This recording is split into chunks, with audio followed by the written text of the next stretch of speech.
Almost instantly after James's command, the sound stopped. The only thing anyone could hear was Sam's pants and grunts for air. Exactly. Malix is dead, and you've lost your glamour spell. Yeah, he was never very glamorous, though, let's be honest.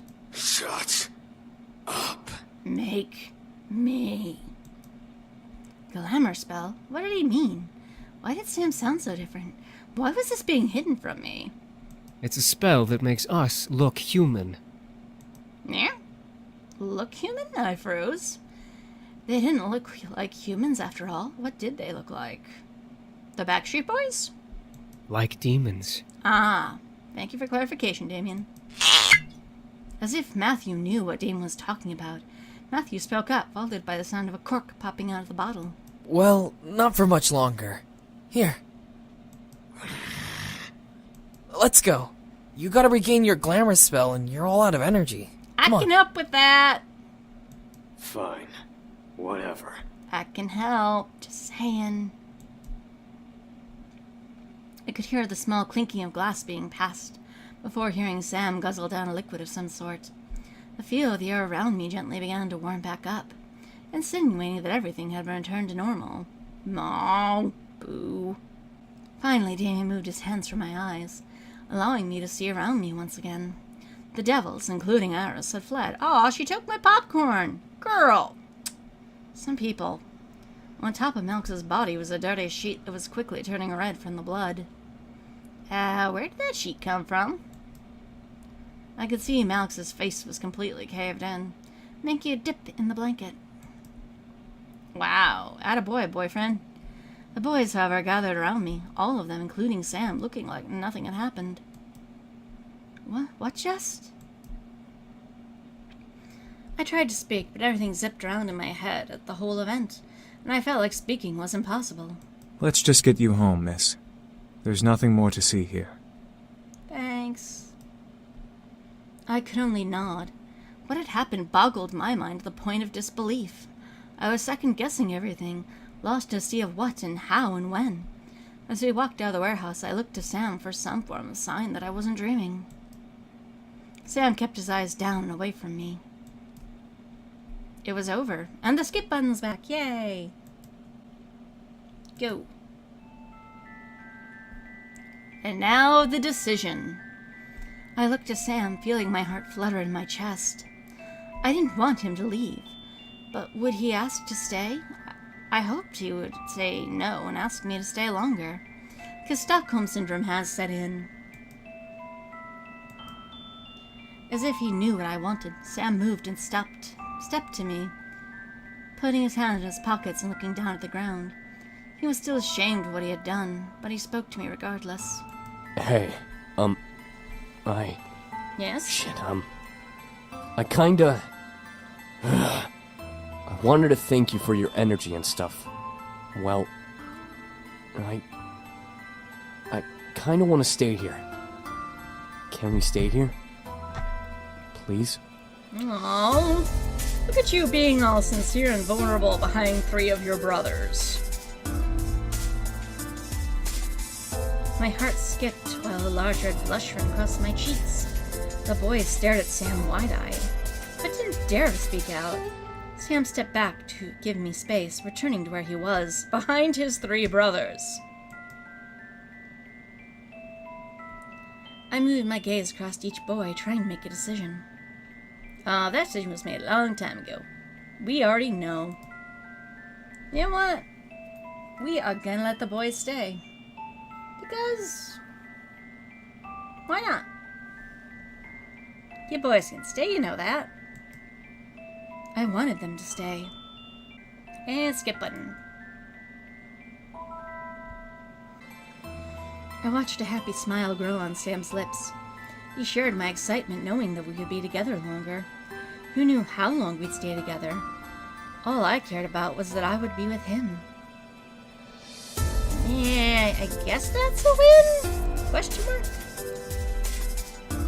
The others quickly left to finally rest, leaving me and Sam alone at last. My heart fluttered a bit as Sam walked closer to me, looking to his feet. He was nervous, but it was really cute to see him that way. It'd be nice the art would reflect it. So I didn't do anything but smile. Hey, thanks for letting us stay. Aw, no problem, Snooter boy. You're welcome, Sam. I'm happy to have you stay here. I watched his smile brighten a bit before he cleared his throat and looked up at me with a serious face.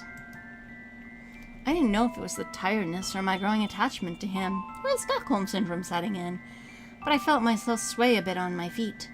However, Sam's face made it clear that he wanted to say something else, making me forget that my bed was also calling for me. Listen, about what happened at the warehouse. Yes? Go on. No, it's fine. Blah, blah, blah. I understand. And this should be skippable because we've seen this dialogue a lot by this point of the game. Come on, let's get you to bed. Okay, mine are yours.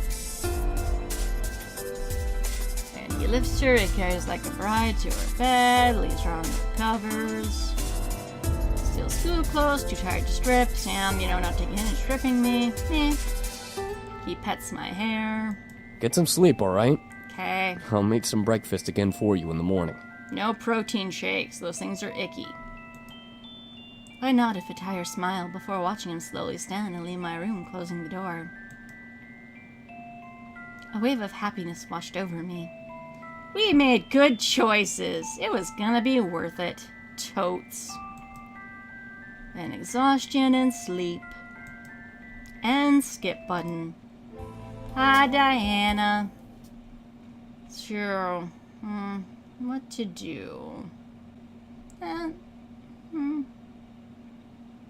You know what? Let's just address the elephant in the room, shall we? It's Diana. Not Diane, Diana. Big difference there. That's not gonna get confusing at all. You know what? Oh, hell no, girl. Get out of my house. This does not go well for me. I felt my heart flutter, especially when my eyes landed on Sam. He kept close to me, glaring daggers into Diana. I could feel that he was completely adamant in his choice to stay. I don't know what, but I was incredibly happy to know he wanted to stay. And Skippen's back, yay! Sam walked over to me and placed a hand on my shoulder, looking at me with concern. If she comes after you, you need to tell us, okay? Okay. Yes, love. I nodded, knowing that he wanted to protect me. Sam gently took his hand from my shoulder and very gently moved a strand of hair from my face, however, making me blush and forget what I was thinking about. A sound of collective chuckles and playful snickering whispers through the air, making me blush even more. As Sam grunted in reply, the laughter stopped. Yeah, Sam grunting for a response, totally believe. And he's glaring at his bros because they're being idiots. And Skippen's back, yay! You know what?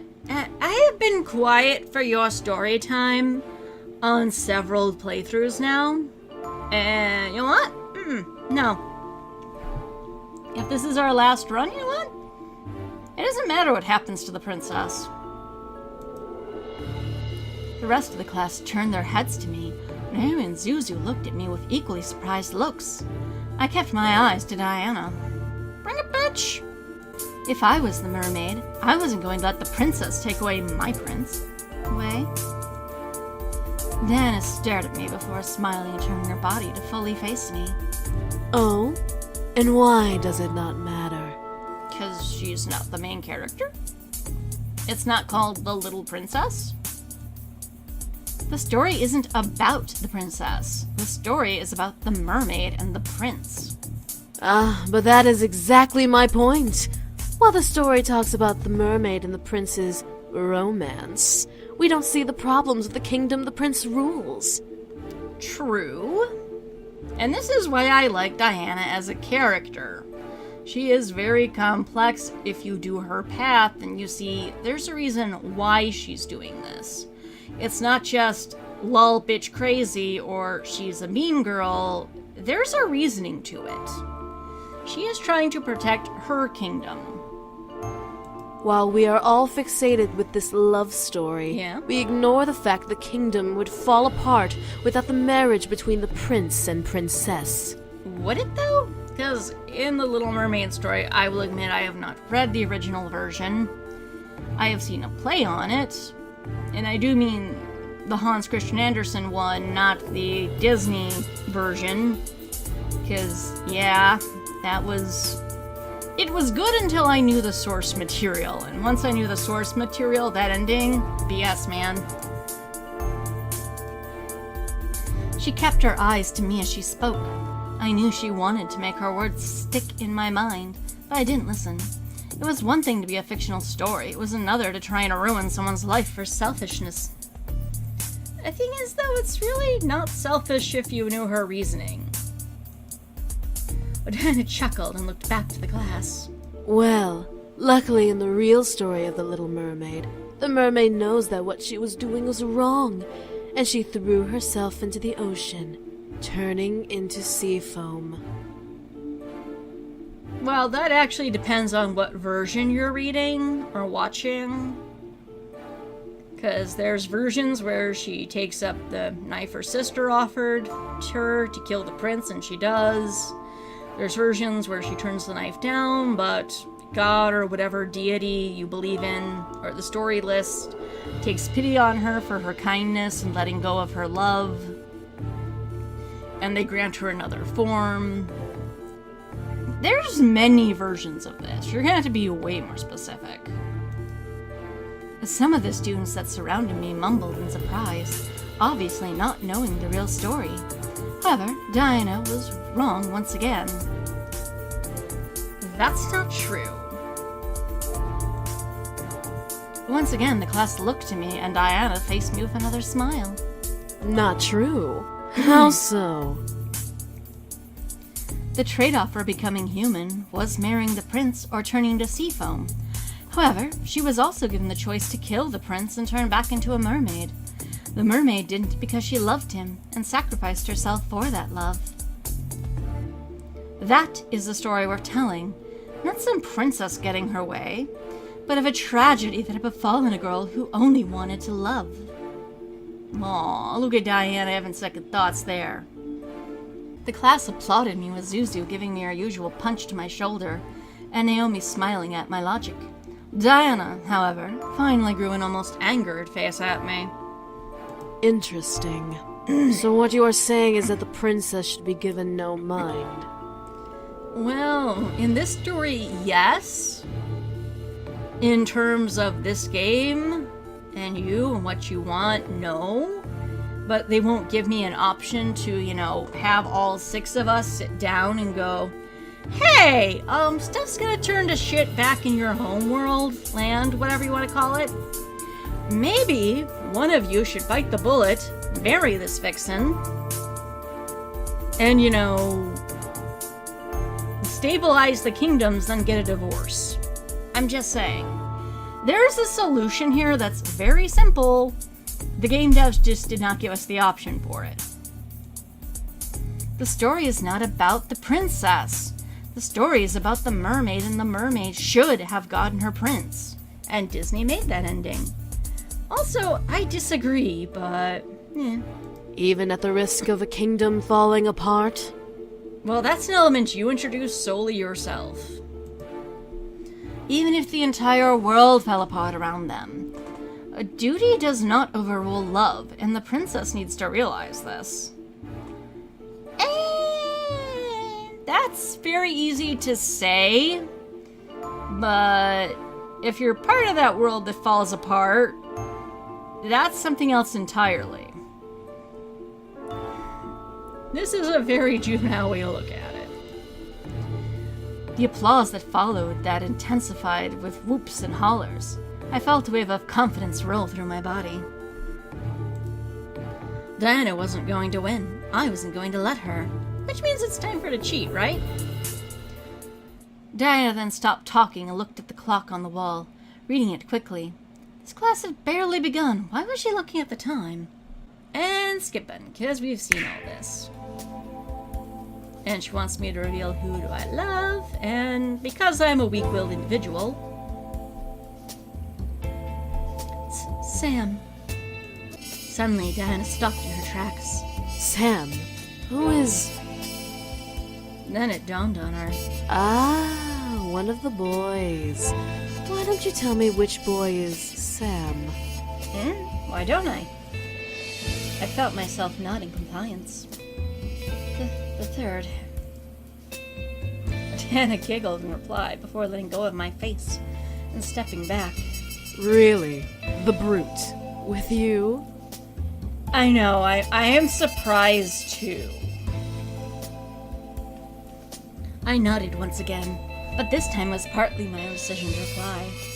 Diana let out a sound of a mimicker to cat's purr before stepping away from me. All right then. Well, if it's the brute you're infatuated with, you should really rethink your romantic options. I really should. But it's too late now and the game won't let me back out. And skip button. Yay! I got vacation time. And now the boys know I got vacation time, and I guess someone happy about I got vacation time. Vision? You want to know, right? Trust him. Okay. Let's go, Damien. I looked to Sam, unsure of what was going on, but I nodded. If this was the only way to learn, then this was my chance to know. And skip button as we go to see the boys home. And their dad is kinda the worst. After what seemed like hours, I finally woke up, slightly refreshed. My body knew that if I slept any longer, I'd be up all night, which was not part of the plan for the day. Why not? You have tomorrow off from school. Let's stay up all night and game marathon. Let's do some streaming. Come on, it'll be fun. I rubbed my eyes and sat up, letting a soft groan escape my lips. In response, something beside my bed shuffled, causing me to look over. Ah! Kill it! Kill it quick! I didn't know what I was expecting. Kill it! Oh, never mind. Sorry, sweetie. False alarm. Beside me, sitting in a chair beside the bed, was Sam, rousing himself up to see me awake. I smiled at him, seeing his slightly ruffled hair and tired eyes. Oh, you're awake. How do you feel? Better, I guess. Yeah, I'd have that annoyed look too.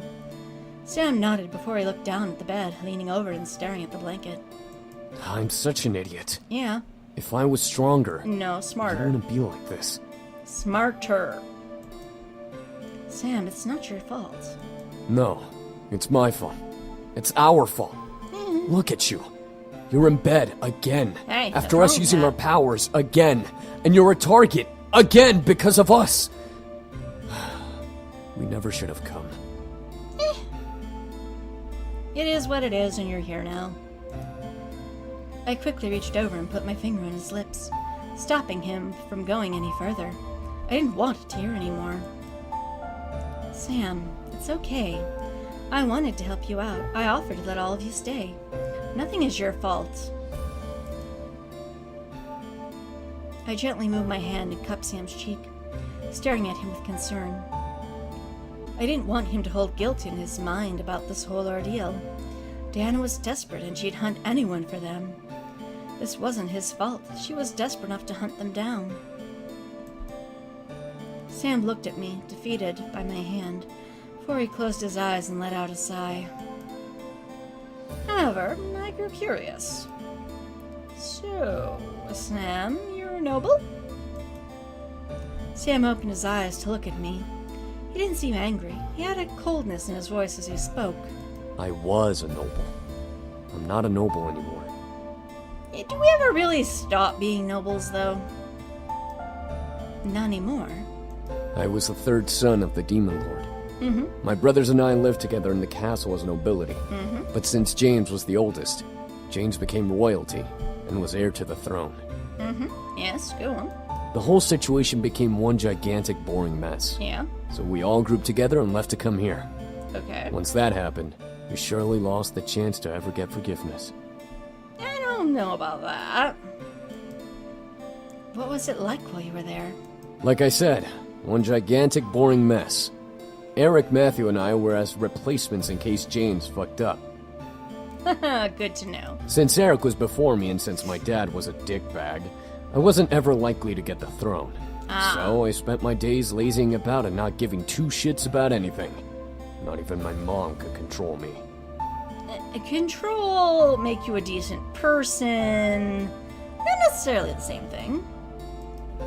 Your mom. Yeah, she's not like my asshole of a dad.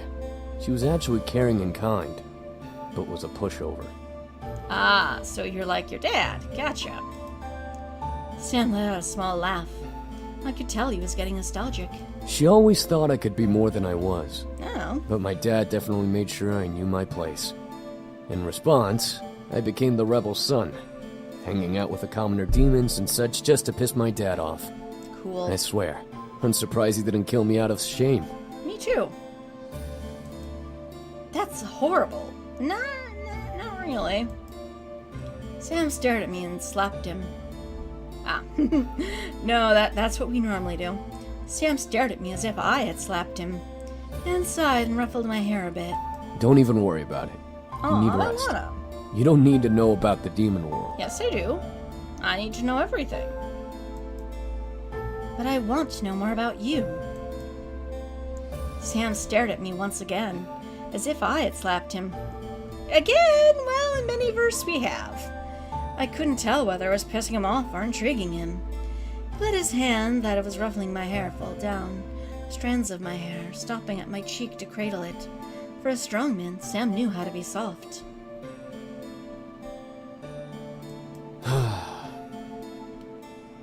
Sam let a sigh before unlinking his hand. Blah. Sam let out a sigh before unlinking his dog tag from his neck and putting it around mine. I'm warning you, my past is boring. Oh, I doubt that. Come on, Greenie. Sam wrapped his fingers gingerly around the dog tag, and I watched as green mist began to surround his hand and the dog tag.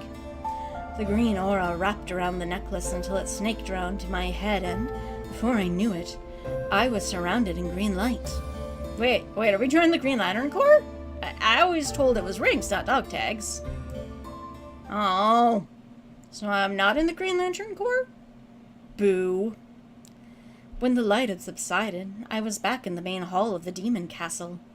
I looked around, feeling unable to move, but I could practically see everything as clear as I had before. Bring that back! Don't. Keep going. My head shot towards a sudden exclamation, where I saw Sam rush into the hall with quite a large basket of bread. No chance in hell, creepo! Ah, that's his name. Then Sam did what I only ever saw done in TV shows or movies. He stomped his foot on the ground, causing a large boulder to burst out from it, before he kicked it toward the entrance he had come from. I could only stare as the boulder didn't demolish the door it was flying towards, but simply skipped to a stop, blocking the entrance. That was easy. Aw, look at you being all athletic. Sam then turned to the hall, looking around as he walked toward the throne. He took a small roll of bread from the stuffed into his mouth, only able to cover half of it as he stared at the seat.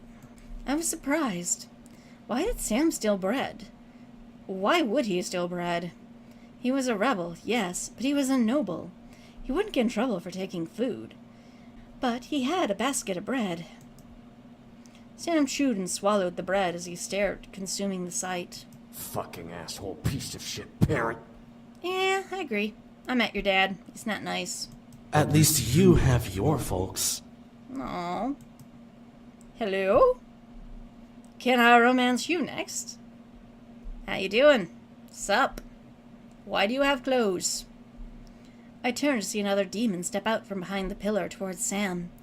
Sam smirked at him and tossed him the basket of bread. Think that's enough for you and your brother? Aww. More than enough. This means a lot, man. Aww. Don't mention it, Gaku. Gaku. Not to be confused with Goku. Gaku smiled and held out a hand to Sam, who took it and shook it. We owe you for this. Aww. You don't owe me jack shit. Yes, he now does. get going before you get caught. Yeah, that would kinda suck. Gaku nodded. However, Gaku quickly got out a dog tag from his trench coat and held it out for Sam. Sam stared before reaching out and taking it. What is this? Magic? A gift. Aw. A human world trinket. Wait. I know you and your brothers have been interested in it. Maybe this might bring you closer to it. Wait, what? When did you go to the human world? Or get something from the human world? Does this also explain why you're wearing pants? And a coat? And have wings? Bah, don't answer any of my questions. Sam stared before looking down at the gift. It was glimmering silver, almost entrancing Sam's gaze. As Sam looked back up, Gaku lifted off of the ground and flew out an open window and into the almost sticky purple sky. The human world. It's a mess. Sam looked down at the trinket before wrapping it with a green mist. Like I can get any closer. I know that, eventually. Sam tossed the trinket into the air, letting it vanish into an unknown oblivion. I smiled a bit at the sight, knowing the future of the point. Aww, a mess here. What surprised me was a green orb slowly floating towards Sam, wrapped in a purple-like aura. Sam didn't even turn around, but spoke as if he knew. What do you want, Mom? Hey, that is no way to talk to your mom, young man. Mom? How is the orb his mother? The orb simply floated in place as Sam turned to it with an almost angry glare. Yes, I stole that bread and gave it to the commoner, all right? Don't judge me. No, you're a good boy. Once again, Sam was not responded to, at least not from what I heard. Sam clicked his teeth and crossed his arms, peeved. Yeah, whatever. The orb then floated over to Sam, and lightly brushed his cheek before flying off, disappearing into the air. Sam sighed, rolling his shoulders. Dude, be nice to your mom. I need to get out of here. Yeah, you do. Also, be nice to your mom. He looked like he had a lot in his mind, but his closed mouth wouldn't let him express it. However, none could question his irration. Eventually, Sam stopped the magic, taking the dog tag off of me and holding it in his hand before looking to me. What did I tell you? Boring. I don't know about that. I mean, your friend was pretty hot. I mean, nice. I meant hot. You helped that demon get food. I was a rebel breaking rules. We're not supposed to care for common demons. We're supposed to let them die out if they don't have the ability to take care of themselves. No. Sam grit his teeth and I let out an aggravated sigh. Whatever. I'm not there anymore. I'm here. True. Sam. Look, I'm sorry. For about what? I stared, my mind going blank. What was he apologizing for? Sam stared down at the blankets again. You've done a lot for me and my brothers. Yep. Sheltering us, letting us continue to live here. It may not seem like much, Oh, it seems but like for a us, lot. it means everything. Especially after everything that's happened to you with that hellspawn Malix and Diana being crazy. True. I don't think we'll ever be able to repay you for what you've done. Sure you can. I watched in speechless silence as Sam lifted his head, his eyes full of almost hopelessness. Thank you. You're welcome. Sam lowered his head and gently, almost as if I was fragile, placed his hand over mine. Well, compared to him, you kind of are. Dude bit a gun in half. I couldn't help but feel my heart squeeze within my chest at the sight. He truly cared. Maybe. Sam let out a small sigh before looking to me, removing his hand from mine. Now get some sleep. Trying. You still need rest. Yep. We'll wake you up when dinner is done. Cool. Good boyfriend. Sam gently pressed me back down onto the bed, resolved in what had happened. Yeah, well, let's give him a quick kiss before he goes, because he's making me food, and that's awesome. And he lets me get a nap, even more awesome. Mwah. I couldn't let him leave without doing something. And we kisses, yay. I quickly pulled Sam down to me, lifted my head and gently kissed him, softly laying a hand on my cheek before keep his face close. Sam stared in deep surprise before hesitatingly kissing me back, caressing my cheek and slightly melting at the touch of our lips. Also, making dirt face. Because, you know, that's the face you want to see when you're doing a hot makeout session. Just saying. A soft sigh escaped his lips before he slowly pulled away with a smile. He gently licked his lips, making me go red in the face at the simple gesture. He let a satisfied sigh before running a hand through my hair. Sleep, doofus. Love you too, asshole. Bah.